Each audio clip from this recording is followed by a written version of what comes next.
म्हणजे आता बोलण्याच्या वेळेपर्यंत देखील मी बोलण्याची तयारी केली नव्हती. म्हणजे असा हा वक्ता आहे की वक्तावरच बोलतो. आणि मी काय बोलणार आहे हे आताही मला माहीत नाही. तर जे बोलल्या जाईल त्यातलं जे काही योग्य असेल ते तुम्ही ठेवून घ्यायचं, आणि काही फारच महत्त्वाचं असेल तर तुम्ही ते लिहून ठेवायचं, कारण त्याचा विचार तुम्ही बरेच दिवसपर्यंत करू शकता. जगण्याचा अर्थ त्याच्यात आपल्याला सापडू शकतो. जीवनाचं सार्थक करण्याचं गणित मी तुम्हाला समजावून सांगणार. तर म्हणून इथंही माझ्यासमोर बसलेली जी मंडळी आहे, आवाज कमी पाहिजे याचा, तर मी सर्वांना सांगतो की फक्त 10 मिनटं तुम्ही जर समजा मनाचे कान करून किंवा शांत राहून जर समजा हे ऐकलं, 10 मिनटातच मी संपवणारा, कारण 1 तासाचा वेळ दिलेला आहे, पण मी 10 मिनटापेक्षा बोलू शकत नाही. माझ्याजवळ बोलण्यासारखं काही नाही आहे. दरवर्षी वर्षातून एकदा तुमच्यासमोर मला बोलायची वेळ येते. इतक्या लोकांसमोर सराव नसलेल्या माणसानं बोलणं किती अवघड असतं हे तुम्ही इथं येऊन बोलायचा प्रयत्न करून पहा, म्हणजे कळेल.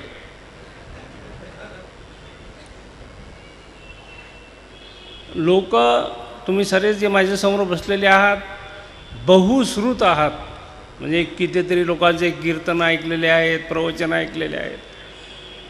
कुठं ना कुठं ते जिथं चांगले कार्यक्रम असतात तिथं जाता तुम्ही, रामायण महाभारत सर्व ऐकता.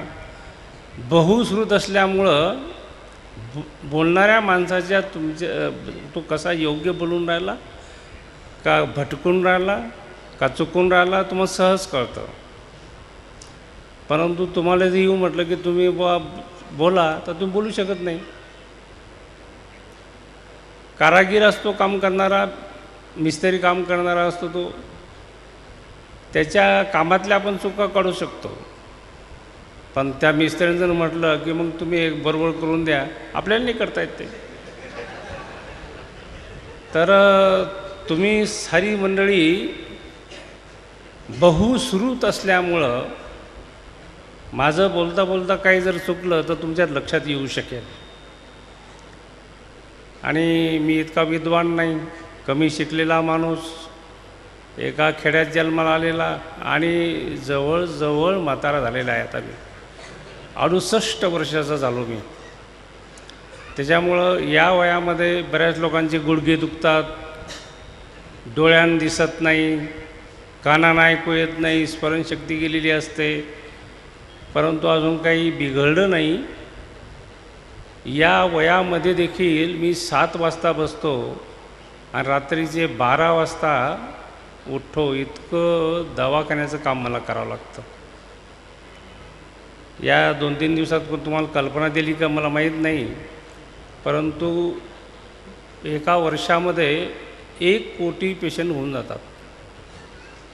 म्हणजे आतापर्यंत 48 वर्षामध्ये 1 करोड पेशंट तपासले गेलेले आहेत. मग त्या दृष्टीने जर विचार केला की 1 नया पैसा नसलेला हा महाराज कोट्याधीश झालेला आहे. तर मी इथं असं समोर पाहिल्यानंतर हे ट्यूबलाईट दिसतात आणि भरगच असे बसलेले माणसं दिसतात. इथं बाया बसलेल्या आहेत, कुठं बसलेल्या आहेत त्याही दिसत नाहीत. तर म्हणून माझ्यासमोर जे बसलेले जे आहेत ते माझे आहेत.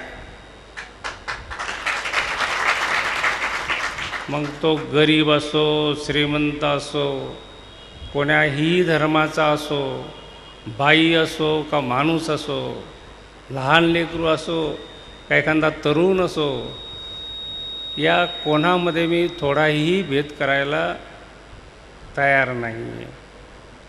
सर्व समान आहेत, सारखे आहेत. मागच्या वर्षी मी आपल्यासमोर बोललो,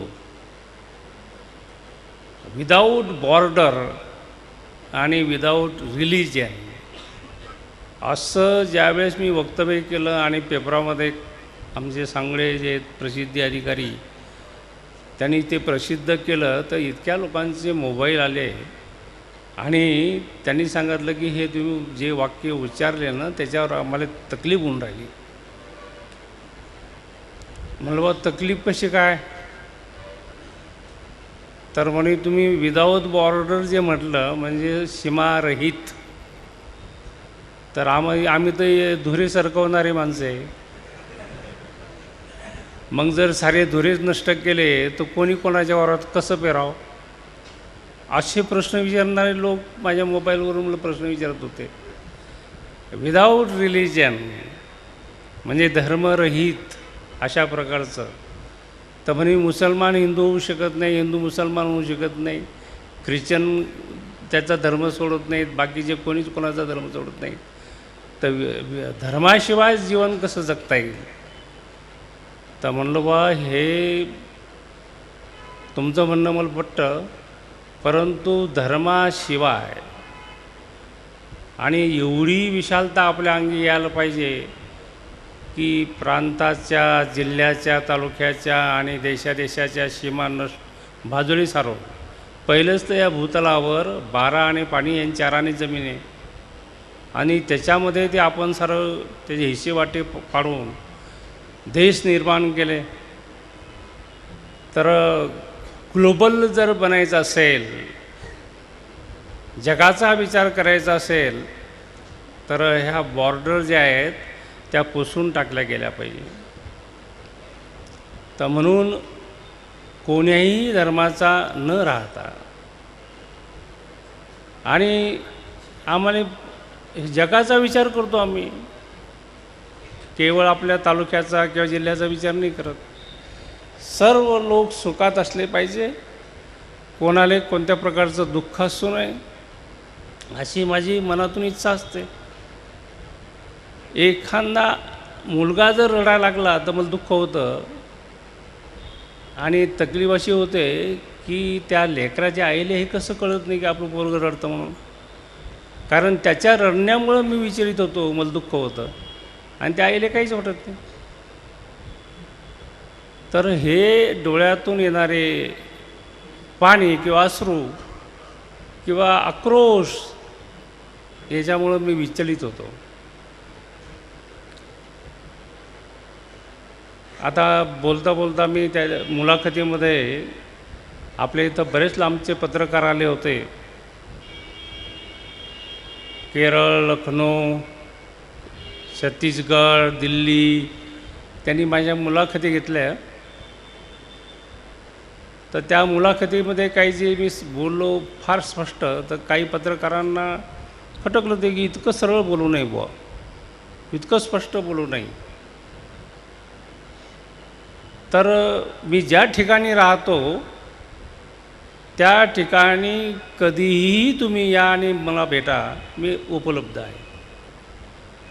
नाही तर बऱ्याच ठिकाणी तुम्ही पाहिलं असेल की महाराजांची ठरलेली वेळ असते की त्या वेळेतच भेटता येतं. देव देखील झोपतो, उठतो, ज्यावेळेस झोपलेला असतो त्यावेळेस जेवण त्याला दर्शन नाही घेता येत. कारण त्या ठिकाणचे जे पुजारी असतात ना, त्यांना त्यांच्या दिनचर्यामध्ये हे करावं लागतात ना, जेवण करावं लागतं, काहीतरी करावं लागतं, तयार व्हावं लागतं. तर त्याच्याकरता तो देव झोपतो. आणि आपला जो तिथं जो बालाजी आहे, महादेव आहे, तिथं कोणीच नाही पुजारी बिजारी. तुम्ही कधी जाऊन भेटा, ते कधीही भेटता येतं. तर तसं या ठिकाणी मी कधी कोणाला भेटतो. एक दिवसची घटना अशी की एक माणूस दारू पिऊन आला, तर मी त्याला नमस्कार घातला. ते नमस्कार घातल्यानंतर त्याला इतकं वाईट वाटलं की हे आपण काय केलं असेल, म्हणजे इथं दारू पिऊन आलोच कसे. तर मग तो बोलायला लागला की मी रोज दारू पितो, सारे लोक माझा तिरस्कार करतात आणि तुम्ही मला नमस्कार घातला म्हणे.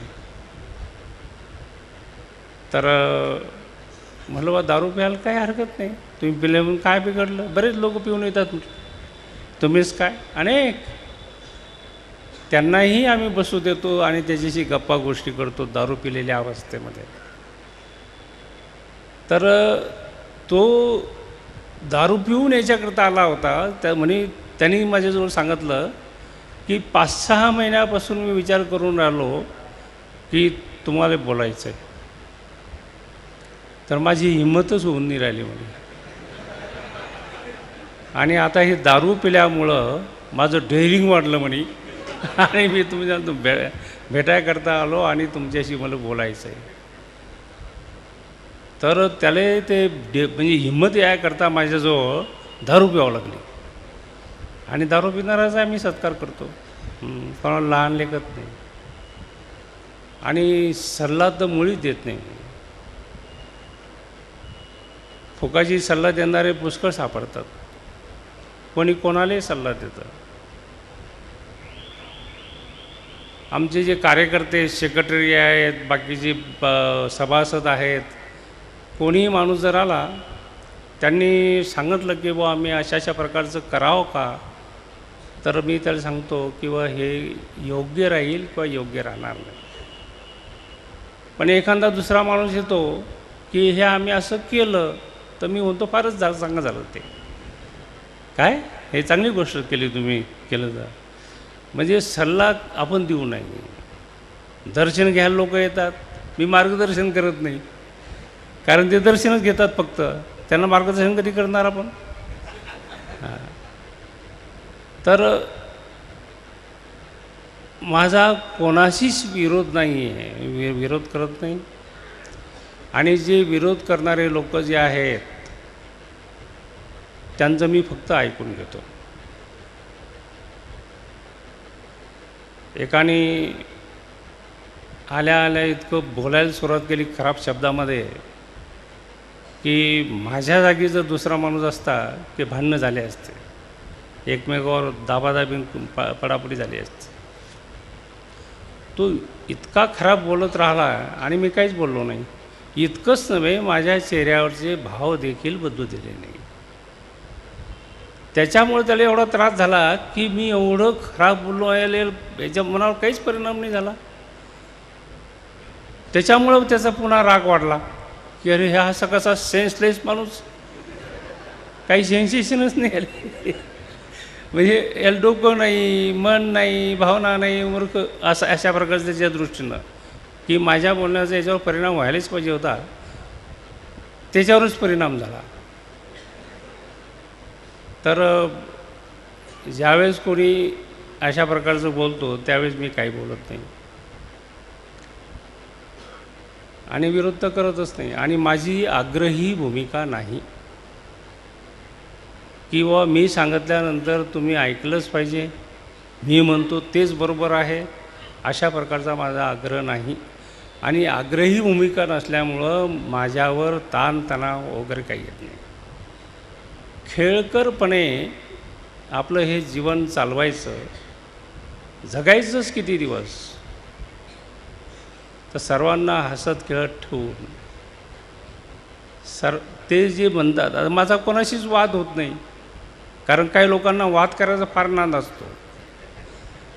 म्हणजे थोडंसं काही 2-4 पुस्तकं वाचलं आहे की त्यांना असं वाटतं की आपण फार विद्वान झालो आणि मग ते खेटा घेतात, एकमेकाशी वाद करतात आणि आपली विद्वत्ता सिद्ध करण्याच्या दृष्टीनं ते प्रयत्न करतात. तर एक काळ असा होता माझ्या जीवनामध्ये की मलाही देखील हे वाद करायचा कंड होता. फार वाद करणं आवडे, कोणाशी भिडायचं आणि लगेच त्याला हरवायचंच. परंतु आजची परिस्थिती अशी आहे की वय वाढल्यानंतर माणूस ढिला पडतो. मग आता काही लोक येतात माझ्याशी खेटा घ्यायला, तर मी त्यांना सांगतो की तुम्ही जे सांगू राहिले ना एकदम बरोबर आहे. मग तो दुसरं सांगतो तर आपण म्हणायचं की त्याच्यापेक्षा चांगलं आहे. आणि किती वेळ जरी बोलला तर आपण त्याला काहीच बोलायचं नाही. मग वाद कसा होईल? वादच नाही होणार. तर आपल्याला जर समजा टेन्शन येऊ द्यायचं नसेल तर त्याच्याकरता हा एक सोपा मार्ग आहे. आपली आग्रही भूमिका असू नये आणि जो कोणी आपल्याशी वाद घालायसाठी आला असेल किंवा बोलायसाठी आला असेल तर आपण म्हणायचं तोच बरोबर आहे बाबा, आपल्याला काही म्हणायचं नाही आहे काय. तर वयानं वाढलेली मंडळी, ज्येष्ठ नागरिक, आज पंक्तीमध्ये माणसं बसवण्याकरता होते आपल्या जिल्ह्यातले सर्व. त्यांची संघटना आहे जिल्ह्याची. इतकं उत्तम प्रकारे त्यांनी काम केलं. वयोवृद्ध, मोठ्या मोठ्या नोकरीत असलेले, रिटायर झाल्यामुळं आता संघटित झाले ते आणि वेगवेगळे त्यांचे प्रोग्राम सुरू आहेत. या सर्व ज्येष्ठ नागरिकांनी हे लक्षात ठेवायचं की तुमच्यातला मी एक देखील आहे. तुमचा मेंबर झाला, मी मेंबर झालो नसेल पण 68 वर्षाचा माणूस ज्येष्ठ नागरिकच आहे ना. तर तुमच्यातला एक मी आणि ज्येष्ठ नागरिकाकरता मी एक कल्पना तयार केलेली आहे. मी खाजगीत आपल्याला बोललो हे मी जाहीर करू इच्छित नाही. तर आपल्यासमोर एक मुद्दा मांडायचा की माणसानं आग्रही राहू नये. म्हणजे ताणतणाव येत नाही, आपण विचलित होत नाही. आणि मी असा स्वतःचा विचार करत बसतो की आपण कोणाला शिवी दिली का, आपण कोणाला रागावलो का. तर माझ्या आयुष्यामध्ये मला असं आठवत नाही की मी आक्रमक होऊन कोणाच्या अंगावर गेलो असेल, शिवी दिली असेल किंवा बोललो असेल असं वाटत नाही. तर म्हणून तुम्हा सर्वांना माझा असा एक प्रकारचा सल्ला आहे की तुम्हीही असं जर जीवन जगले तर जीवनामध्ये ताणतणावाची परिस्थिती निर्माण होणारच नाही. तर आज आपल्यासमोर आता जे काही बोललो आतापर्यंत हा वेळ गमाव कार्यक्रम होता आणि आता थोडं अध्यात्माचं बोलत असल्यामुळं तुम्ही थोडं लक्षात ठेवा. म्हणजे ही जी सृष्टी आहे त्या सृष्टीला दृष्टी नाही आहे. लिहून घ्या तुम्ही. ही जी सृष्टी आहे ना दिसणारी किंवा जे दृश्य आहे किंवा ज्याला आपण सृष्टी म्हणतो त्याला दृष्टी नाही. आणि ज्याला दृष्टी आहे तो द्रष्टा आहे. आणि जो द्रष्टा आहे तो ज्यावेळेस साक्षी होतो त्यावेळेस आपण मुक्त होतो. इतकं सरळ आणि कमी शब्दामध्ये मर्म तुम्हाला समजावून सांगणं तुमच्या लक्षात बसलं का नाही मला माहीत नाही, परंतु एकदा सांगायचा प्रयत्न करू का. हां, की ही जी सृष्टी आहे दिसणारं जेवढं असेल तुम्हाला त्याला दृश्य म्हणतात. दुसऱ्या शब्दामध्ये त्याला सृष्टी म्हणतात. तर त्या सृष्टीला दृष्टी नाही आणि ज्याला दृष्टी आहे तो द्रष्टा. आणि जो द्रष्टा आहे तो साक्षी झाला की तो मुक्त होतो. आता त्याच्यावर विचार करावा तुम्ही. आणि मुक्तीची व्याख्या जी आहे ना हे कीर्तनातून प्रवचनातून जे लोक सांगतात ते इतकं अवघड असतं. आणि माझ्या मतानं काय आहे की हे सर्व व्यावसायिक मंडळी जी आहे ना ही प्रवचनकार कीर्तनकार वगैरे जे मोठे मोठे लोक जे आहेत हे पैसे घेऊन कामं करतात. त्याच्यातून फक्त मनोरंजन होतं, प्रबोधन असं काही होत नाही. कोणामध्ये परिवर्तन झालं असेल असं मला नाही वाटत. फक्त मजा येते बा ऐकून, बरं वाटतं. हां. तर तो प्रकार वेगळा. दुसरा एक भाग, मुक्तीची व्याख्या सांगतो मी तुम्हाला. जीवनमुक्त ही शब्द तुम्ही ऐकला असेल, मोक्ष हा शब्द ऐकला असेल. मुक्ती ही आपल्याला मिळाली पाहिजे, बा आपण मुक्त होणार, अशा प्रकारची साधना केली की आपल्याला मुक्ती मिळेल. परंतु मुक्ती म्हणजे काय हे आपल्याला माहीतच नाही आहे. तर मी तिच्याकरता एक उदाहरण देतो, साधं उदाहरण आहे, तेही लक्षात ठेवा तुम्ही. तुमचे डोके जाग्यावर आहेत ना,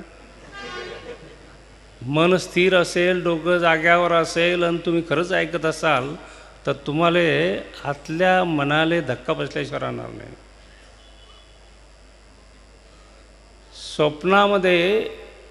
स्वप्नातल्या भीतीला एकच औषध आहे, जागी होणे. किती सरळ शब्द आहे.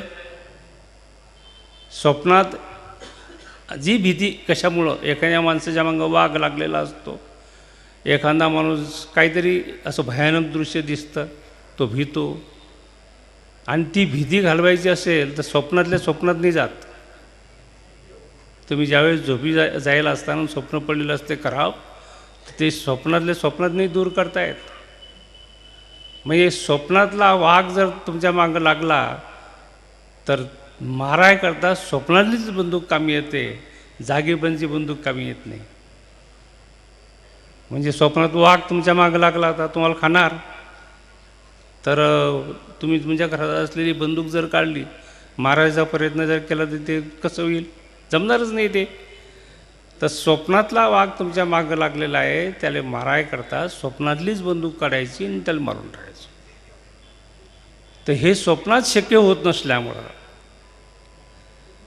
तर म्हणून स्वप्नातली भीती घालवण्याकरता जागी होणे हा एक उपाय आहे, आणि याचं नाव आहे मुक्ती. किती सरळ व्याख्या आहे, याच्यापेक्षा सोपी व्याख्या असू शकत नाही. तसं भ्रांती किंवा भ्रम तो निराश झाला की म्हणजे माणूस मुक्त झाला.